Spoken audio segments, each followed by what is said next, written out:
do you have? We have 32, 33, something like that. So a lot of our agencies are like 1,500. Yeah. I mean, have you worked with companies that large before? We have worked with ones that are 400 or 500, and we actually find ways of splitting them out.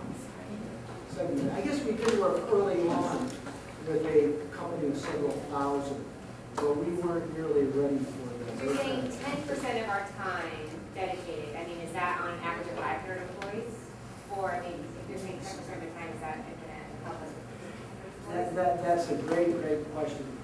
We'd like to find out some of those answers through working with you, because it's, you know, whatever works.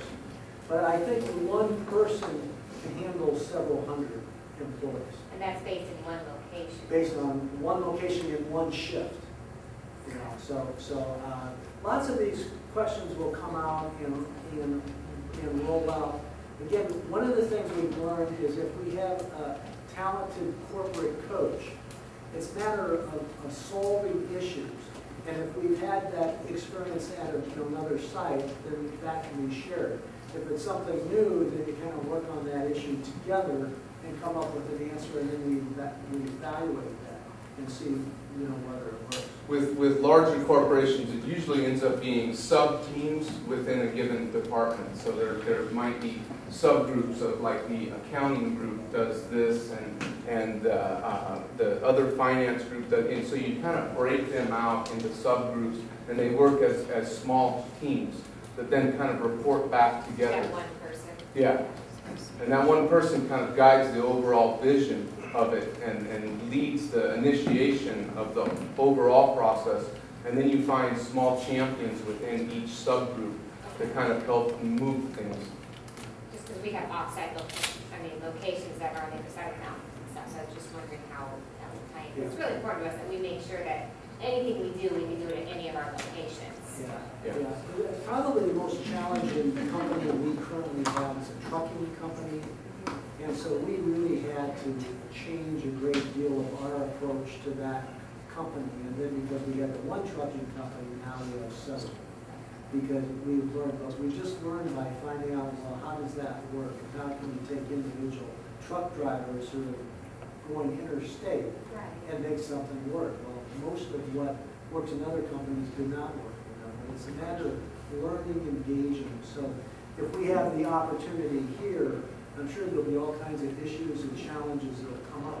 And again, this isn't the answer. We are going to want to be a piece of the answer for them. So, yes, sir. Thanks, John. A fun challenge that I sometimes face in my agency is with management, and that they are concerned about encouraging people to pursue certain actions, that wellness itself is a very personal choice. And clearly, in some of our background discussions, we're trying to approach that and educate and maybe encourage a more open stance towards the importance of wellness to the agency, to the employees, and everything else. But we've had in one situation where one of our division chiefs actually did go through the office and said, okay, give me 10. Drop down, give me 10. And it was great, just like your crunches thing. But I know that many of the other leaders, when confronted with similar types of ideas, would say, I don't feel comfortable as management doing this. Now this may be, I've been in the public sector so long I don't remember what the private's like.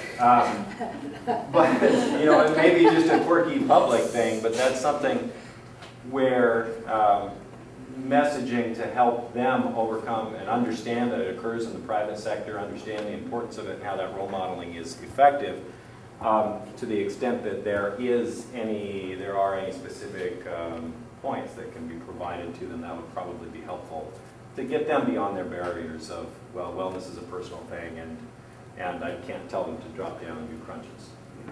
Yeah, it's great.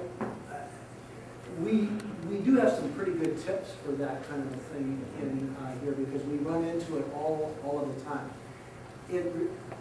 It's a messy business. I agree. And you run into obstacles all of the time.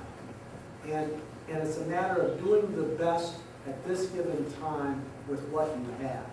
The one thing I really believe in is get it going and do it now, and respond. I mean, as we've sat around and talked about, if you plan for something and look at it at another planning meeting, and then it is to have another planning meeting, if you can get out there and try something, and then come back in and say, well, oh, that didn't work so well, that piece of it didn't work, but there's a little sliver of hope over here.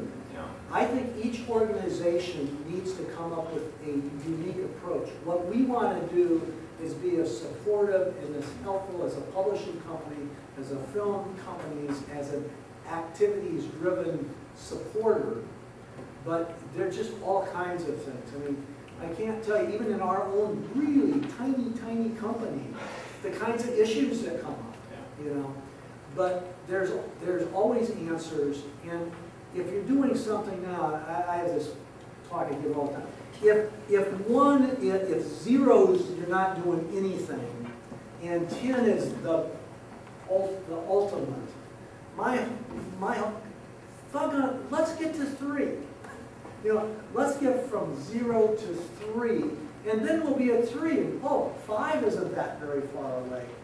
And when I meet with organizations that really have this all or none mindset, it is really challenging, and I can tell that he's up the time, so I'm going to get out of here. But the whole thing, I guess, would be if there's any way that you would like to engage us, the name of the person to call is Bill Calhoun. And Bill is one of our corporate coaches, and he would be the one that could guide you from there. That would go through Scott, I would assume, first. But anyway, there's an opportunity to grab hold. Thank you.